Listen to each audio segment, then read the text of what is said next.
Welcome back, everybody, back again to RPGibberish, and this episode is going to be a very small and short one, but we basically want to give everybody an update on some stuff that's going to be happening. Now, you guys have probably seen the last, I believe, 10 episodes full of wonderful content that have just, both on developers as well as, game shows or just the optional dungeon where we were talking about games that we've been playing, the weekly challenge and stuff. And we hope that everybody has been enjoying them for sure. But that basically wraps up our first season of RP Gibberish. Now, I'm not here alone, like we have maybe said before on other podcasts. Greg is here. So, Greg, how are you doing, man? I'm doing okay. I'll explain what's happening. Good things and a minor detail, really bad thing that's just happened, but I'll explain that in a little bit. But yes, this is going to be the last recorded episode for now of RP Gibberish, and Arrow will go into his reasons. Yeah, so we basically, we're tying this into sort of a season one. So, I hope everybody has enjoyed the first season of RPG Gibberish. Now, the reasons for the hiatus are, at least on my part, you guys probably wonder where have been some episodes, and we have released a Tokyo Game Show episode pretty much, a month after the event happened. A lot of people already knew about all the stuff, but hopefully everybody was still interested in what we had to say about it. We also had a wonderful Castlevania episode, 25th anniversary, that we recorded a day before the actual anniversary, but we released it a month later. Reasons for this being was my notebook, it just KO'd on me. It KO'd in the sense that the hardware was failing, Sony Vegas was failing, and once I had Sony Vegas set up once again, it struggled with rendering. Renderings took about 2 hours for the podcast as well as my own videos for my channels. It took way too long, and it started, blue screen of deathing in the middle of a render. I tried making a small hiatus video for my own channel explaining this. I tried it 4 times, and it just, piece of shit didn't work. So that was pretty much my break point. I said, fuck it, I'm gonna buy a new notebook, which luckily for me, I have a new notebook that we're recording this on right now. I bought a HP Pavilion, which has a i5 Intel processor in it. Hopefully, recordings, at least on my part, will go very smoothly. No problems with memory, buffering, stuff like that. Just I'm able to record an entire podcast from start to finish without having to interrupt Skype, my program iFree Skype recorder. And we're about a couple of minutes in, and so far there hasn't been a lot of issues yet, but we'll see how that goes. But those are my problems, so I apologize for the lack of editing, lack of pictures in the videos. But hopefully everybody enjoyed those episodes. But my new notebook, the old notebook, I'm going to completely wipe it, maybe use it as a backup and just sort of download machine, something like that. But we'll have to see how that goes. But Greg, I hear you're still having a lot of troubles on your end as well. Similar drama, RPG fans. My laptop is it's driven me around the bend, and it glitches out now and again, and I have a lot of problems on my end recording for the gibberish episodes and videos on my own channel. I just attempted to upload my second Castlevania video about 10 times, and it keeps shutting itself down, and I've had it. I'm at my breaking point, so I've decided, it's actually quite handy that this has happened now, because the bad news is I can't make videos on my laptop anymore. It's not reliable.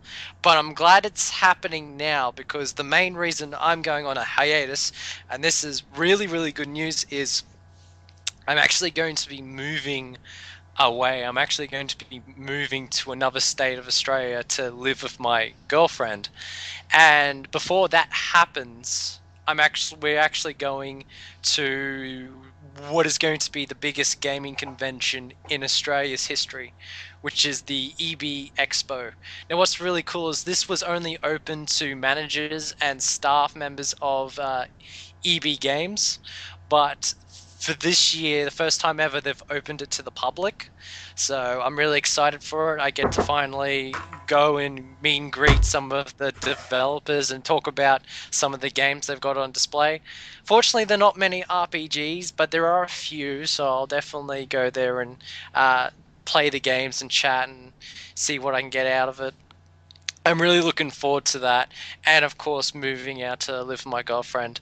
The good news is she actually just got a new computer, and from what I've heard, it's a beast of a thing. So I don't think we'll have any problems once we settle down. But just to give you a fair warning, I don't know when the internet will be available at my new house. So it could be a while. I can't guarantee when I'll be back up and ready. Yeah, it could be a month, it could be 2 months. I'll try to get back on as soon as possible. But I'm really excited for this huge change, this huge event in my life, and I've been looking forward to it for a long time now, and it's close at hand. And like I said, I've been busy packing all my games and all my figurines and everything. And whenever I relax, I just really want to play games. I don't really have time. I just set some time today to make a video and it didn't go through, so I thought I might as well call it quits for now and then try again in a couple of months when I'm basically back and ready to do it. And I have to apologize to all my subscribers that was looking forward to all the new parts of the Castlevania vids. Rest assured, when I get up and running again, those were the first videos that I'll record. All right. Yeah, it sucks still about the notebook, but great news. I have to be honest, and in terms of personal life, we are pretty similar in terms of this year. This year I've moved away to my own place. Started living together with my girlfriend as well. Had to do all the same, man. Had to start packing all the stuff, all my games, and I honestly I didn't have a lot of time because I basically had to pack up in like a day because sadly I was being kicked out by my mother. But that's a whole crazy story. But that sucks.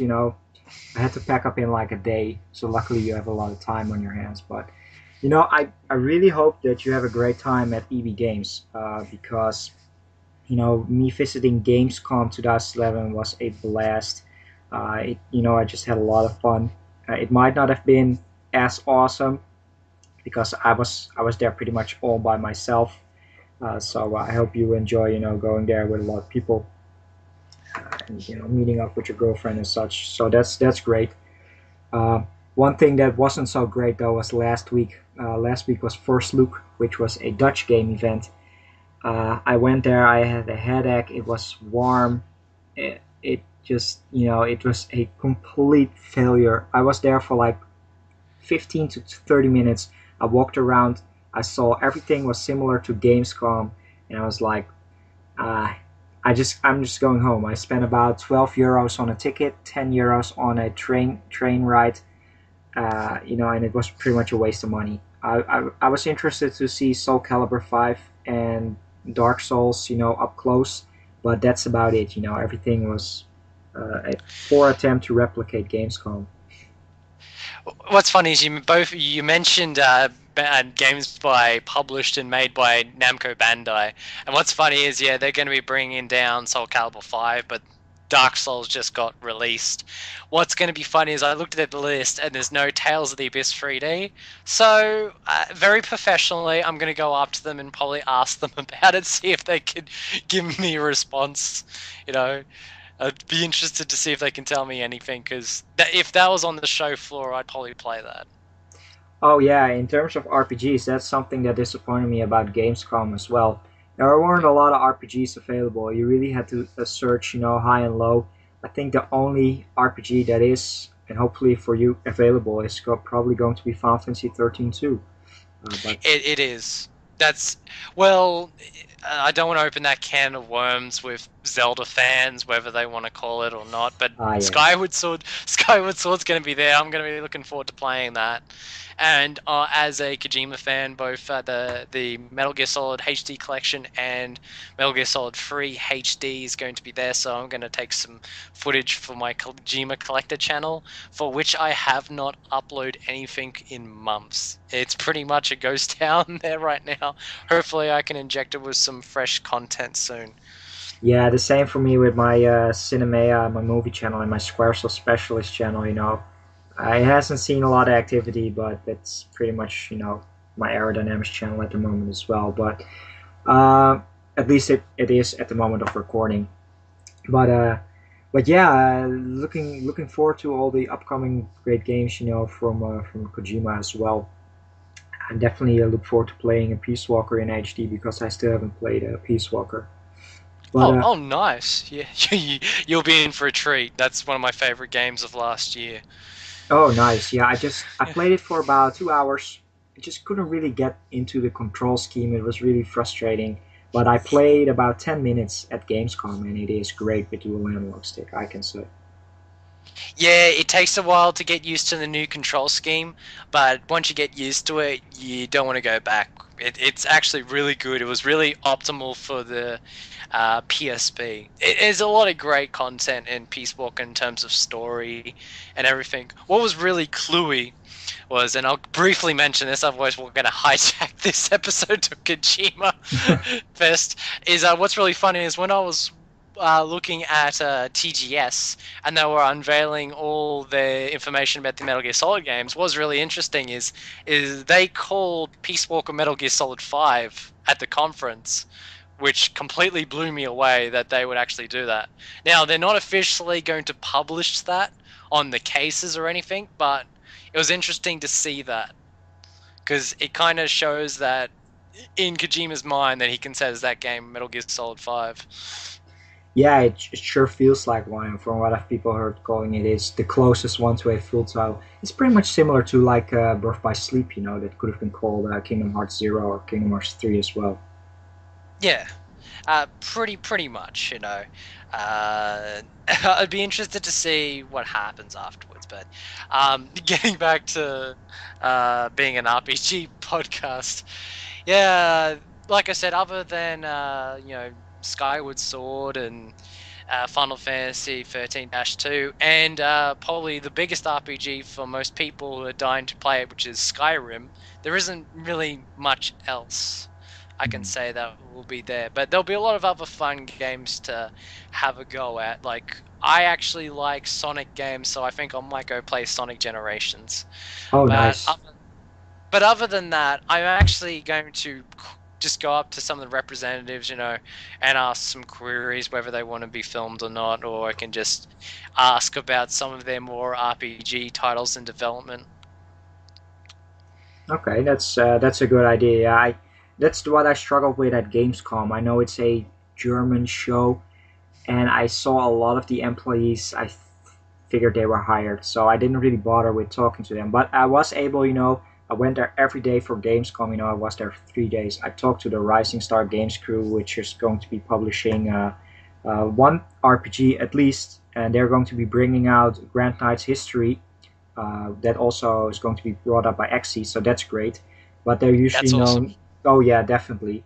But they're my favorite in terms of releasing cave shooters, both Death Smiles and Dodonpachi Resurrection in November, and also King of Fighters 13. So, what I don't think they are doing the translation progress themselves. I think they just take the North American versions of like King of Fighters as well as uh, Grand Knight's History. But it's still great that they're getting these games out in Europe, but I think Australia as well because it's the PAL region. So, Yeah. that's great to hear.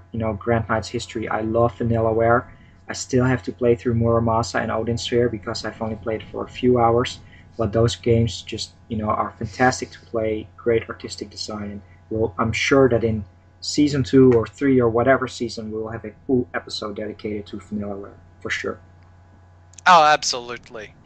Uh, One thing, speaking of publishers for the Power Regions, one crazy pack Oh, that I just saw was announced by Ghostlight oh yeah. was they're going to basically sell the limited editions of Persona 2 Innocent Sin and the European version of Trails in the Sky together. And that's a first, seeing two special editions sell together in a pack. So I'm probably going to get it because one, I still need to get Persona 2, and two, I want to get any piece of Sorinoku Seki slash Trails in the Sky published material. So Oh I'll be yeah. definitely looking for that. Yeah, I saw the announcement. I haven't put in my pre-order yet because it's £70, which is probably about 82, 85 euros. And Yeah. I know you get a lot of great goodies, but with Trails in the Sky and me double dipping that, the poster looks great, but I was a little bit struggling, so I thought, well, I'm just going to buy Persona 2 on its own, but then you don't get the Yeah. discount, and it's about 48 to 50 euros for me to get Persona 2. Uh, It is a little bit on the pricey side, honestly. If I take a look at Persona 3, the collector's edition from Ghostlight as well, that is about £25 now on Amazon. So I could perhaps get Persona 2, the collector's edition, for about 30 euros. And I don't have that T-shirt. I believe you get a T-shirt with it. And but I don't have supported Ghostlight. I have to see because there are a lot of games coming out, and it's a fantastic pack. And if I didn't have Trails in the Sky yet, I would instantly snag it up, because you are supporting great RPGs, both Shin Megami Tensei series Atlas as well as Neon Falcom and Sora no Kiseki. But I'm still questioning whether I should buy them day one or wait a little until the price at least drops for Persona 2, and maybe we'll have to see how it goes. I still have some games to sell, but it's a great announcement for sure. And if you want to play two great games, pick these up. yeah, you have to take a gamble with these sort of things. You don't know if you're going to get it or not. With the XC special editions, I can definitely say it was well worth getting it straight away because they're all sold out now. Most of them are really insanely hard to get. But I know what you mean. I mean, sometimes the gamble can pay off and sometimes it doesn't. I mean, look at Star Ocean The Last Hope. I was in Australia and I thought, oh, that's going to be one of the rarest games. And I bought it for about 60 Australian dollars. And then within a couple of months, it went down to 20, brand new. And was republished in vast quantities. So I wasn't too thrilled on that. But it happens. It's the nature of, game collecting. You just got to take a chance, whenever. And go if you got. Oh yeah, definitely. There are so many games that I bought at launch. I'm very happy. Recently, I had to purchase from eBay the Mushi Mushi Pork Pink Sweets box set, which are two cave shmups, region free from Japan for the 360. I had to spend about 115 euros on it because it was already sold out everywhere. I should have gotten it for about 65, 70 on PlayAsia, but you have to pay sometimes, and this was probably my wake up call for as a game collector. Don't wait too long, or else uh, you know you lose the opportunity and have to pay even more. Yeah, absolutely. But yeah, that's it's on great games coming out. In terms of RPGs, I know Tales of the Abyss is coming out. I want to make one very controversial statement to kind of wrap up at least season one, so you guys know what type of RPG fan I am. And I know I know a lot of people are probably thinking, oh hell no, he just didn't say, but I don't like Zelda. I just Oh don't. wow. Oh It's wow. well, I have to be honest. The first Zelda that I ever played was Wind Waker on the GameCube, and I really liked that game. But I didn't like Twilight Princess. I just couldn't get into it. I played the first two games, the original Zelda 1 and 2. Not one of my favorites as well. I still have to play A Link to the Past and Ocarina of Time, but There's just something not really appealing to me. I also played Phantom Hourglass on a DS, played it for an hour, couldn't get through it. I'm not going crazy on Zelda like everybody is out there is going for. Sorry. No, that's all right. It's very interesting. You're the first person that I've met because I've lived with Zelda all my life, and I'm kind of a Zelda fanatic. However, there's one thing we can agree on, and that's Phantom Hourglass. I actually very much dislike that game. I think that whoever programmed that needs to go back to school because I found so many parts in that game was one part in particular we need to chase the ghost ship. That's retarded beyond belief, you know. And I actually got showed up by my 12-year-old nephew because I remember I couldn't get past that because I even followed the right path that was set out in an FAQ to get past that, and it still didn't register on the bloody screen. So I gave up. And what's funny is my nephew picked it up and did it in one go. That really pissed me off.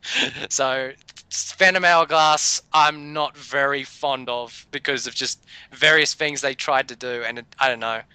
It wasn't my Zelda. Let's just put it that way. But I have a soft spot for Link to the Past, and I've got a big soft spot for Ocarina of Time, which I actually rebought this year.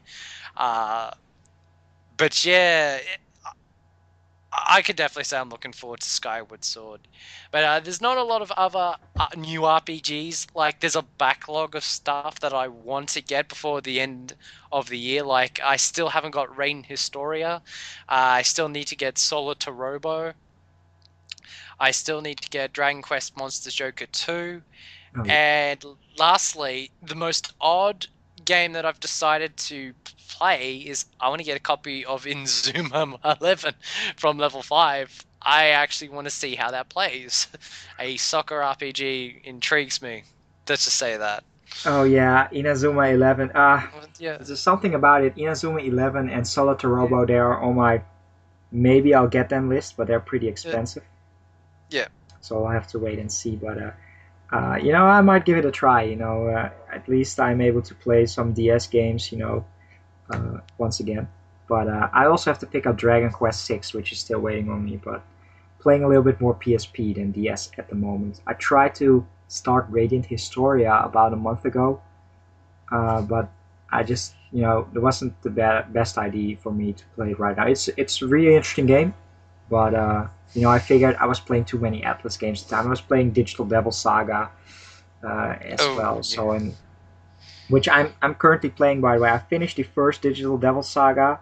Fantastic, fantastic game. By far one of my favorites. And I'm now playing the second Digital Devil Saga.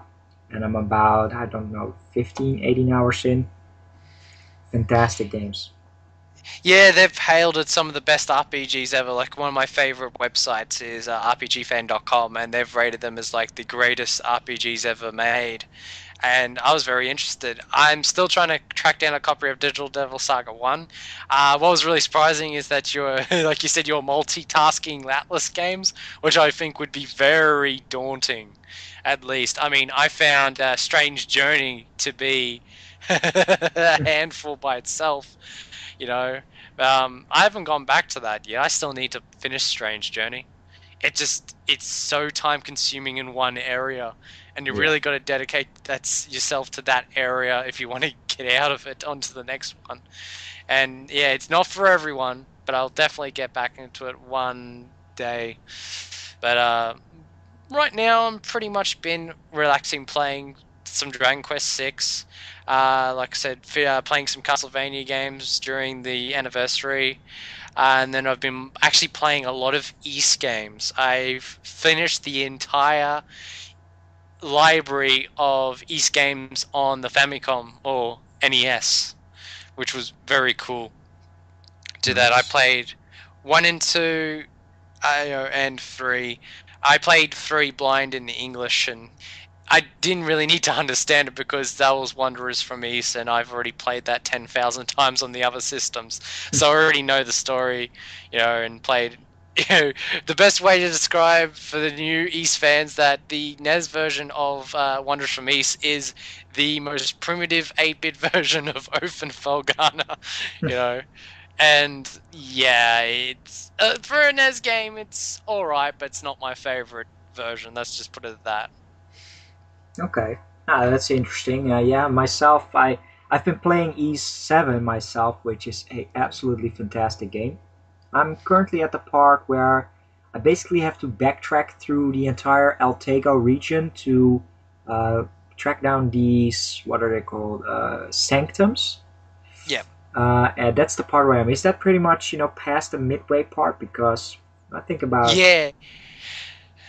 The midway part is probably one of the best parts of the game. We don't want to spoil it, but yeah, let's just say Adol has a trial of sorts that is very, very freaking epic. you know, okay, yeah, yeah, I haven't gone to one of these sanctums yet. There are, I believe, five or so. But yeah, I thought the game was over. At first you have to travel and find these altars, these five altars, and I was at the final one. I figured, E's pretty short. This is it. yeah, And it also got treated like this was the end of the game. A lot of people saying, "Are you sure you want to leave this?" yeah. Go to this region, stuff like that. But turns out there's a whole different game. E7, pretty epic, and I'm still playing that. And after that, it might be Ys Arc of Nepishtim, or it might be Final Fantasy IV Complete Collection. Yeah, speaking of Final Fantasy IV Complete Collection, I still need to finish that off. I mean, I did beat Final Fantasy IV again on the collection, and I'm just booted up Interlude, and I kind of just put it down because being Final Fantasy IV was, that was enough for me for that period, and then I just wanted to go on to something else, and I haven't picked it up since I got it. So hopefully, when I'm into the mood to play a Final Fantasy game, I'll probably pick that up back up and then proceed on to the after years, which I actually ultimately bought the collection for. Yeah, me too. But I played through Final Fantasy 3 and 4 on the DS. I finished them. They were nice games, but I was just not a big fan of the whole new 3D remake style. So I'm really going to put a lot of time into Final Fantasy 4.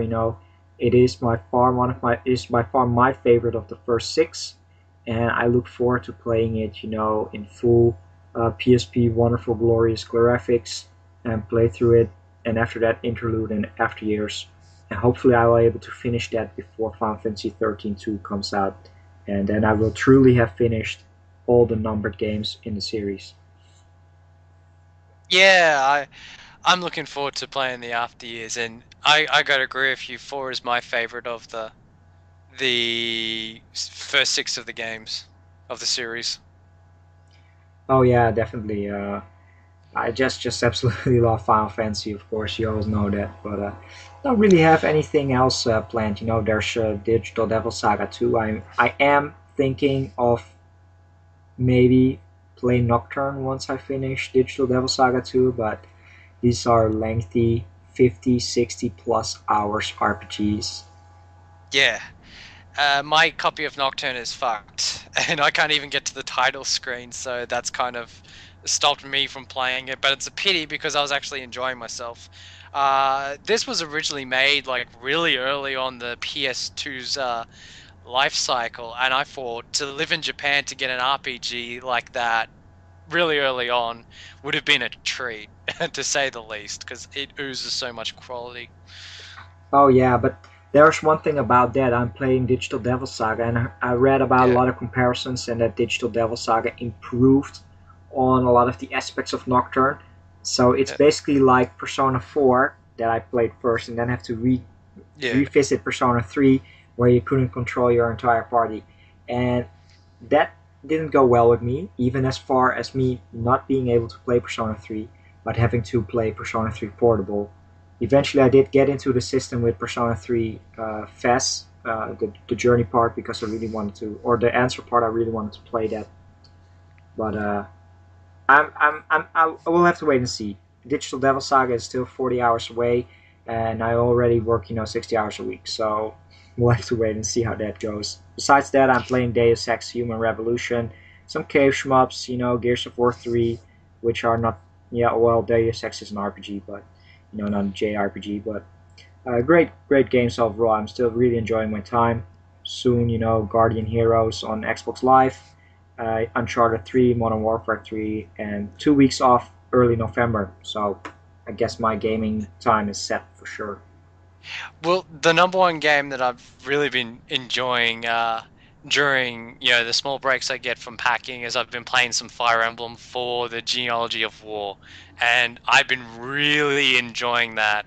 It does a lot of things that's fantastic. It has the most mature storyline of the series. It's probably one of the reasons that it probably didn't get a localization, because it does deal with some very heavy themes. I'll probably get into when I talk about that in a future RPG gibberish episode. But what I do like, and I know this is kind of a spoil, but I'm going to say this because it might drive people to play it.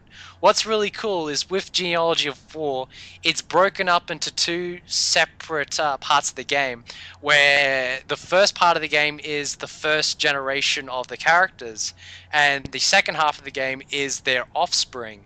And what's really cool is in the first half of the game, in the battle, you can pair up male and female characters, and depending on who you pair up, will determine the offspring and their stats in the second half of the game.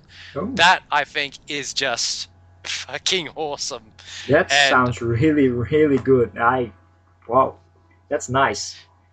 And I was reading up, there is a huge art to this, and there are hardcore fans, especially those at Cyrene's Forest, that's provided a fantastic article on every possible, on how to get stats up.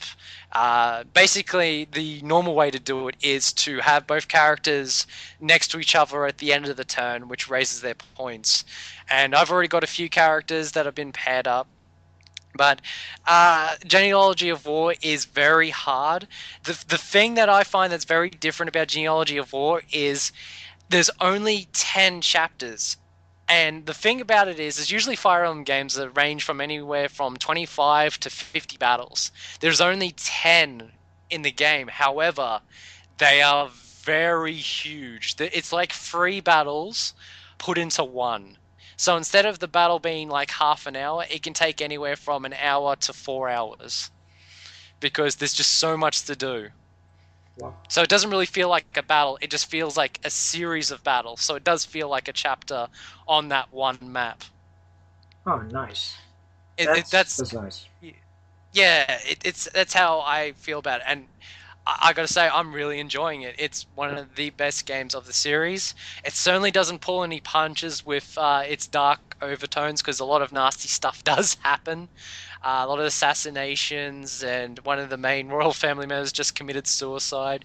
So, yeah, it's very, very in depth, and I just can't wait to see how everything unfolds.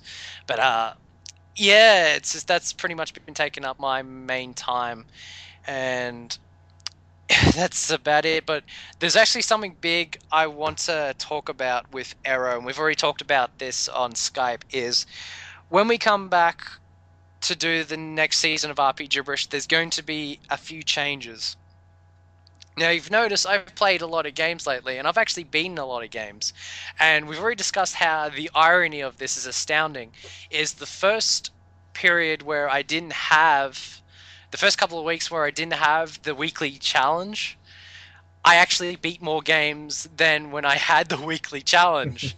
So, yeah, it was a good idea, I gotta say, but it didn't work for me in the end. I don't know why. I don't know if it was pressure or some other force at work, but I just didn't feel like playing games during the weekly challenge. I only felt like dipping into them for an hour and then try to play the game that I want to play, and then couldn't focus on it. So the first week where I didn't have the challenge, I just blitzed through so many games where I was just playing them for myself and no one else. And it kind of made me reevaluate why I do my YouTube channel, and kind of put me into focus, put my mind into focus, that the fact that I have my YouTube channel and my podcast with Arrow to talk about the games I love. I don't really play games for the sake of the videos or the podcasts. The games come first, and the videos and podcasts come second. And that's my line of reasoning. And these couple of weeks I've been playing games for myself, and that's why it's been very enjoyable for me. So I just want to say to anyone that wants to make videos on YouTube or wants to make a podcast, just make sure you play your games and play them for yourself. And if you do that, you can go into your videos and your podcasts with a good perspective of your personal experience. No, nothing else intervenes. You're not worried about what other people will think, or you're not doing it for other reasons than yourself. So that's what I've come to. So for the next season of RPGibberish, I'm not going to do the weekly challenge. I instead am going to do another segment where I'm going to talk about various things in RPGs, and I want to talk about them with Arrow in great length. So it's just an idea that I have up and running. Yeah, that's definitely a great idea. In terms of the weekly challenge, I don't know if perhaps it might be a good time to take a break. It all depends on the games that you're playing at the moment, for sure. My main drive for the weekly challenge was that there's a lot of series that I've known about, but I was never able to check out or play. And the weekly challenge kind of motivated me, at least, to play them. Like the Mother series, I finished Earthbound, but I had them on the back of my mind. But through the weekly challenge, I played them, as well as Phantasy Star and SD Snatcher. Those were definitely great things, as well as Fire Emblem. So in terms of that, it motivated me to look beyond my favorite series, and we'll see how it goes. I'll definitely stick around, some retro RPG that's on the back of my mind for a long time, for sure. But the other ID where you're going to be talking about, not per se RPG games, the series or the developers, but more on the RPG traits. What makes an RPG an RPG? That will probably lead to a great discussion, and try to analyze the RPG for what it is and what makes it so enjoyable. I think that's a great idea, and I hope everybody's interested in listening to that. Yeah. So basically what's going to happen is I'll still be playing games, but there'll be games that I'm sort of interested in, and it'd be very cool because I do play retro games every year. So I'll be definitely like Fire Emblem Genealogy War is a retro game, was made in 1996, and I'm enjoying that very much. So it's wonderful that there's like a backlog of RPGs, but there's also so many coming out in the modern times as well. It's hard to keep up with everything, and I think we just got to learn to pace ourselves a bit better. And once we have enough information to do an episode, when we're ready, it'll be fantastic. We shouldn't rush it, you know. It should come naturally, like the Kingdom Hearts episode did. We pretty much didn't rush to play any games for that episode. We already played most of the series before we began that episode, so that's why it was so natural to record that episode. Oh yeah, definitely. The Kingdom Hearts episode was a great one, and just in general, I really enjoy making the podcast, for sure, to kind of wrap it up into the final part of this video, because this was probably supposed to be a 10-minute discussion, but it turned out to be like 45 minutes. It's about 38 minutes already. Yeah, and I'm nearly out of juice on my battery, so Yeah, I wanted to say that, but yeah, for sure, it's this idea. It came to fruition, a couple of months ago, and even though it can be a little bit time consuming, and we made challenged ourselves to the limit with both our equipment faulty, and the time zones. Let's not forget about that, because that's still, you're living about 8 hours earlier in time, or further in time. So stuff like that. We challenged ourselves, but we still were able to produce 10 wonderful episodes full of content, and it whet my appetite to come back in a couple of months or a couple of weeks. We don't have a time yet, it just won't happen anytime soon. But we will be back, for a second season, and with some fantastic content for sure. There are a lot of series that we haven't talked about yet, like your favorites for sure, East Fire Emblem. That will definitely happen. And in some other series that I'm trying to get some more knowledge on. And a lot of people have been requesting Shin Megami Tensei, and I am playing a lot of these games on the back of my mind, so I'm able to be more knowledgeable on the entire SMT series. The funny thing about that is I've seen that too, and that's good old Jimmy suggested that. The thing is there's a lot of sub-series of Shin Megami Tensei, and we couldn't fit it all in one episode. I don't feel could fit it in two. So we'll do our best, but I think we're going to split it into the normal Shin Megami Tensei games, Persona games, and all the other spin-offs, so that's going to be a very interesting task to be sure. Oh yeah, I don't know if we haven't discussed this yet, but I think it's probably a pretty much giveaway that Persona series is probably one of the earliest episodes we could be able to do. We finished all the games except for the second game, which I'll probably do in the next couple of weeks or months. So yeah, I think one on the Persona series, that might be a very good idea. Yeah, I pretty much, yeah, I've already guessed that would be the one we'd be able to talk about off the bat, and that would be the one that people can most identify with, because there are a lot of Persona fans that haven't necessarily jumped into the other Shin Megami Tensei games, but a lot of people that sort of began playing the Shin Megami Tensei games began with a Persona game, so I did. yeah, I did too. So I definitely say it's a given that that's going to be the very first of the Shin Megami Tensei episodes. But there's one episode, I reckon, more than anything, that we can both bring to the table some really good conversation and some fantastic experiences. And to give you a hint, we've been using sound effects from this series in our podcasts, because that is my favorite series, the Gensu Suikoden series. Yeah. I think that one's going to be a very large podcast. I could definitely say this without a doubt. I don't know if we're going to split it into two. I mean, I can foresee talking about Suikoden 1 and 2 for an entire podcast. Oh, yeah. Because you could just go into so much depth with those two games. I'm thinking out loud now, and I don't want to say how, but a lot of people probably, if you think about it, it is possible. But I think, with my recent purchase, I have gone one step closer to actually be able to play Suikoden 3, which might be a possibility. I haven't tested this yet. I don't know if it will work, but it might be. I might be, after 10 years, finally able to play Suikoden 3.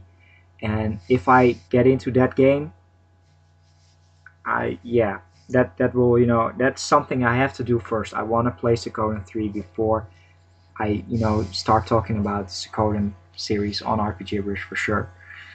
I'm very close to playing Suikoden 3 as well. If I can invest some time in the next couple of months, even to the start of next year, I'll be able to play it as well. So I think I'll probably get on that for myself, because like Shining Force 3, that's a game I've wanted to play for a long time, and there's a few games like that I'm currently am available to play, like Chrono Cross is going to be within my reach soon. Yeah, that definitely. I'm looking forward to playing Suikoden 3 for sure. Yeah. Can't wait to check that out, and some other Suikoden games. So I hope everything will work out and I'm able to play at least Suikoden 3. But I still have Suikoden 4, 5, and even Tactics and Tire Cries waiting for me. So, but yeah, the Suikoden series is at least the part where we were talking about the first two Suikoden games. It's one I'm highly anticipating and highly looking forward to. But besides that, there's a lot of great stuff coming up. There is, great RPGs coming out that we might have played at that time. And one thing that I want to announce, though, we already had some great guests, so definitely want to thank Shintai123 and Cage137 for appearing on the podcast. That was definitely great. I know a lot of people have already, showed their interest. But if you're listening to this podcast and you really want to appear on RPGibberish, send us a message on the YouTube channel saying what series you enjoy the most, what games you've been playing, and just let us know. And it might not have to do if a full episode. We can just have a guest appearance on one of the optional dungeons and just have a discussion on RPGs in general. So just let us know if you're interested in appearing on the podcast, because it's always great to have guests on. Absolutely, and I also want to give a big thanks to my good friends Shintai and Cage for appearing on both the Tilia and Castlevania episode. I also want to shout out a big thanks to a supporter of RPGibberish, and that is Pete Dorr, for helping us out on Pete's Game Room forums, getting a discussion going there. And I'll try to comment more on there, even on my hiatus, just to let people know what's up, because it's a great place for all the listeners to gather around and talk about the episodes and even make some ideas. We would like to listen to them. We have listened to some of them that's already been written there, but it's a great place. Definitely go over to the gibberish thread on Pete's Game Room forum. Oh yeah, definitely. And just in general, a lot of there are a lot of people out there really invested into RPGs who also have their own channels on YouTube, or just regular commenters or part of Pete's Game Room forum, and who I'm talking about. All the people that have been commenting, and the feedback has been so positive. A lot of great guys out there, just commenting on and how much they like RPGibberish, and people who tune in, every episode, and just in general, everybody who has been listening or viewing the podcasts. That's been just been great, and as well as the subscriber count has been going very steadily, and everybody who's been helping out promoting RPGibberish. Thanks a lot. One final thing that I definitely want to say is, we still haven't figured out the podcast in MP3 format. Still trying to figure it out. I've been looking at some more services, like Podbean and stuff like that, but they all, charge money for storage and especially bandwidth, because that's the biggest problem. That's the biggest killer, and I've seen a lot of other podcasts they can't even upload other MP3s because their bandwidth just goes like that. And we're not made of money, guys. I wish we were. I wish we could bring you the podcast in MP3 format, but we got to think of a solution some way or another. Yeah, it's not per se the fact that at least if I had to pay something, I think I would be able to, but I'm really wary on paying for services, because we have the wonderful YouTube. I can host, I host about 300, 400 videos on there without having to pay anything. So we'll have to wait and see. I had some great recommendations, some tips out there, and I read that you're also able to put it on iTunes, which doesn't store bandwidth. They just take up some sort of feed where they just track, the podcast from. We'll have to see. I have to do some more research, but there's all the time in the world, on the hiatus to do that. And I'm pretty much, I'm happy that we were able to record this final episode. We've been talking for 47 minutes. There has been no problem whatsoever on my notebook, both recording or just talking on Skype. At least on my part, everything went perfectly. Yeah, my laptop's shown me mercy because it's already glitched out 20 times today. So there must be a higher power at work right now. But I'm glad we were able to record this final episode before we go on a very lengthy break. And just last from me, just want to say thank you to everyone who's been listening, who's been supporting the podcast. We definitely enjoy making it, and I really enjoy reading all your comments. It definitely motivates me, and I always enjoy talking RPGs with everyone else. And hopefully in season 2 we can get some more great guests on and talk about some other great series. Oh yeah, for sure, and I'm sure that will work out. I wish you all the best and all the enjoyment on EB Games, moving, You know, I hope you get your equipment set up back again, and I want to thank you for making all these wonderful episodes for sure, taking the time. And I know you have it a little bit harder because we worked on your time schedule pretty late at night sometimes. So big thanks, Give man. Oh, my pleasure. And I was more, as much as I complained some of the time, I was ultimately more than happy to do it. It's really cool finding you, the only one of the only people that I can definitely talk RPGs with on a podcast, and it was really cool to basically get together and finally make this happen. I've had this idea to do a podcast for a while now, a long time now, and it was really cool when you offered to help out one night, and I thought, yeah, let's go for it. And it's been an awesome journey so far. Recording all these episodes, talking about all these wonderful RPGs, and just want to say that one of the things I really enjoy is when people thank us for talking about a series they haven't heard about and then go out and try that game. There's nothing more better than hearing that. Yeah, that's And the best feeling in the world. That's the reason why I started on YouTube, to recommend my favorite games to other people. That is indeed one of my best feelings. That people checked out a game and absolutely loved it. That's the best I can do to support both the games, to support gaming, and help other people out. That's true. absolutely.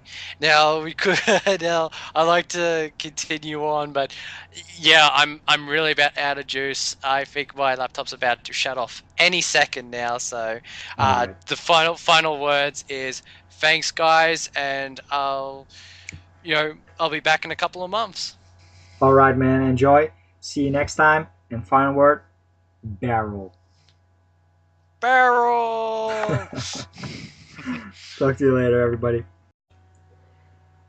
Welcome back, everybody, back again to RP Gibberish. And this episode is going to be a very small and short one, but we basically want to give everybody an update on some stuff that's going to be happening.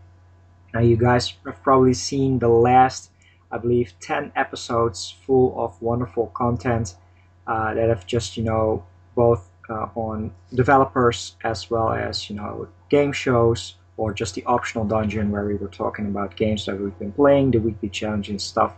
And we hope that everybody has been enjoying them for sure. But that basically wraps up our first season of RP Gibberish. Now, I'm not here alone, like we have maybe said before on other podcasts. Greg is here. So, Greg, how are you doing, man? I'm I'm doing okay. I'll explain what's happening. Good things and a minor detail, really bad thing that's just happened, but I'll explain that in a little bit.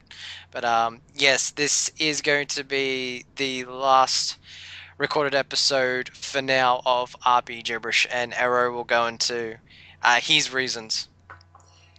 Yeah, so we basically, we're tying this into sort of a. I have a lot of problems on my end recording for the gibberish episodes and videos on my own channel. I just attempted to upload my second Castlevania video about 10 times and it keeps shutting itself down, and I've had it. I'm at my breaking point, so I've decided, it's actually quite handy that this has happened now, because the bad news is I can't make videos on my laptop anymore. It's not reliable.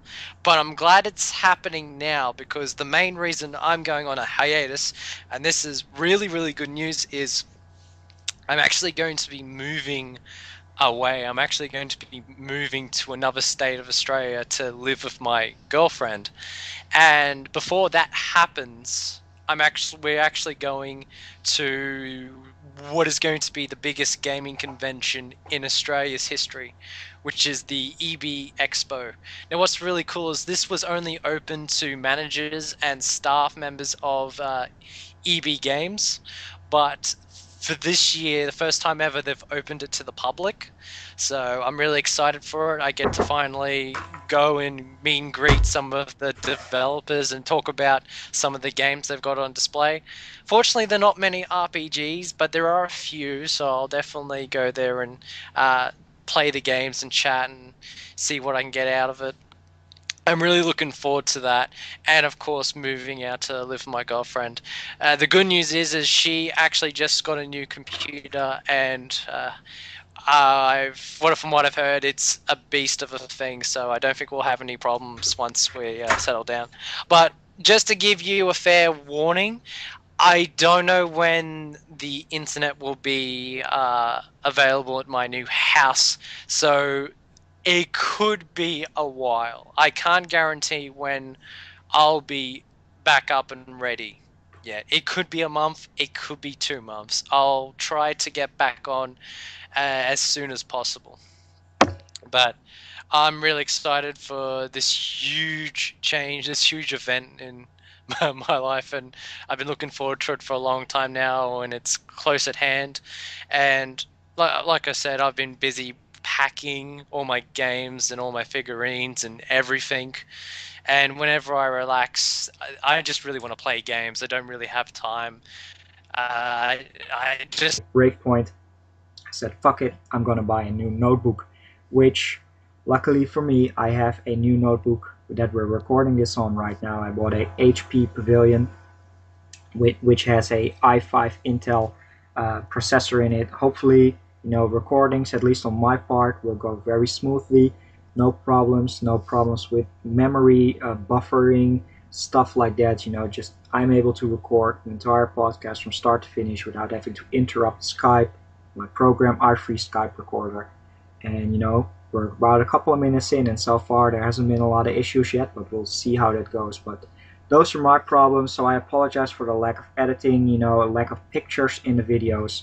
But hopefully everybody enjoyed those episodes. But my new notebook, the old notebook, I'm going to completely wipe it, maybe use it as a backup and just sort of download machine, something like that. But we'll have to see how that goes. But Greg, I hear you're still having a lot of troubles on your end as well. Similar drama, RPG fans. My laptop is it's driven me around the bend, and it glitches out now and again. And Season 1, so I hope everybody has enjoyed the first season of RPGibberish.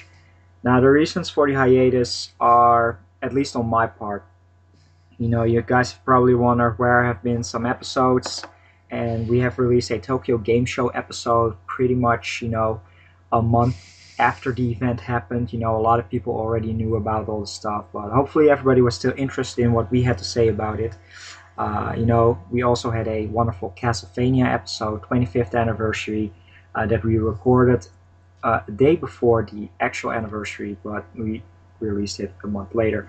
Reasons for this being was my notebook, it just KO'd on me. It KO'd in the sense that the hardware was failing, Sony Vegas was failing, and once I had Sony Vegas set up once again, it struggled with rendering. Renderings took about 2 hours for the podcast as well as my own videos for my channels. It took way too long, and it started, blue screen of deathing in the middle of a render. I tried making a small hiatus video for my own channel explaining this. I tried it 4 times, and it just, piece of shit didn't work. So that was pretty much my